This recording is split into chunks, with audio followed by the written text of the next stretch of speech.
Саламатсыздарбы, урматтуу Аргумент телеканалынын көрүүчүлөрү. Биздин чыгармачыл топ дайыма өлкөбүздөгү, коомубуздагы түрдүү проблемалуу маселелерди көтөрүп сиздер менен бөлүшүп, биз кайсы маселени көтөргүбүз келип атат. Кийинки убакта мындай жеке адамдардын сүйлөшүүсүндө болобу, же болбосо социалдык түйүндөрдө болобу, социалдык түйүндөрдө өзүңүздөр билесиздер, бизге окшоп улгайып калгандар дагы, ал эми жаштар болсо дайыма активдүү көрүүчүлөрдөн болуп эсептелет.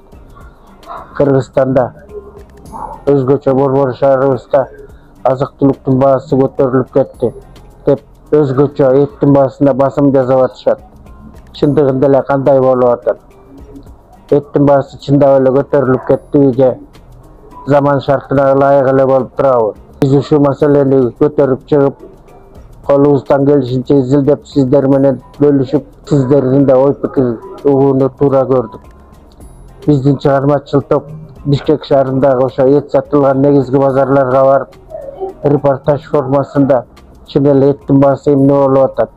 Эгер өсүп кетсе ага биздин коомубуздун өкүлдөрүнүн көз караштары кандай жана ага эмне себептер болуп атат?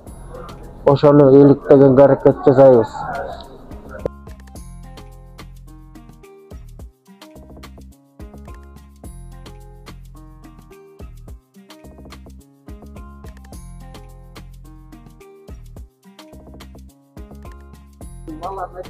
Moğollar belki 680'den kavurgaları. Moğollar 690'dan.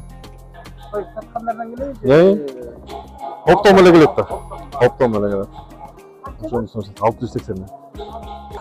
Çocuk bizde 2-3 yılkıçım var. Atbaşı'dan gelet. Koçkor'dan gelet. Susamır'dan gelet. Kilaram, Susamır'dan çüydükü. Azı baylanganlar gelet da. Misалы азыр пока күзүндө только жайып келет. Азыр деген только байлангандар келет да. Баасы 850ден алабыз, 950ден сатабыз. 100 сом. Булар 250ден 450ге чейин. Жасап бергенибиз ошонун ичинде да, 950'nin ичинде сатабыз. Кол эттер 650'den, сан, жамбаш, минеси биригип, алар 680'den, moyunlar bolsa 550'den. Kavurga, arka, uçalar 650'den boğutat. Sulpetler olsa 600'den boğutat. Onlar 550'den boğutat. Et bolsa Koçkor'un etleri, narının etleri. Ettin bası 20 somga götürülüp kaldı. 680-650'den satıp. Çocuklar 1000 somdan boğutat.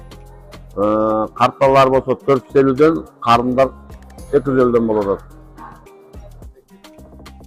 Мына урматтуу теле көрүүчүлөр, биз сиздер менен биргеликте Борбор шаарыбыздагы базарларда эттин баасы кантип жаткандыгын көрдүк.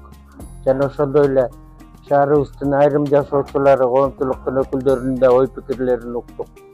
Албетте бул жерде маселе жөн маселе эмес, татаал маселе. Анан бизди көрүп отурган көрөрмандар, урматтуулар, эгер сиздер эл эчкергесинден көрүп отурган болсоңуздар, мен сиздерге суроо салгым келет.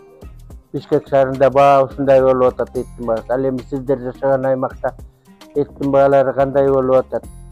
Биз менен бөлүшүңүздөр. Андан сырткары биздин ушу Аргумент телеканалынын чыгармачыл тобу коомубуздагы, өлкөбүздөгү дагы кайсы проблемалуу маселелерди көтөрүп сиздерге тартуулайлы сунуштарыңыздарды киргизиңиздер. Анан мен азыркы өзүмдүн жаш коллега журналисттеримдин сөзүн да кайталап кетейин.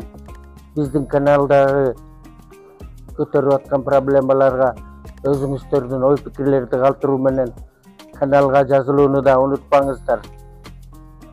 Ушу көтөргөн маселебиз сиздерди кайдыгер калтырбайт деген пикир менен бүгүнкү чыгарылышыбызды аяктамакчымын. Саламатта калыңыздар.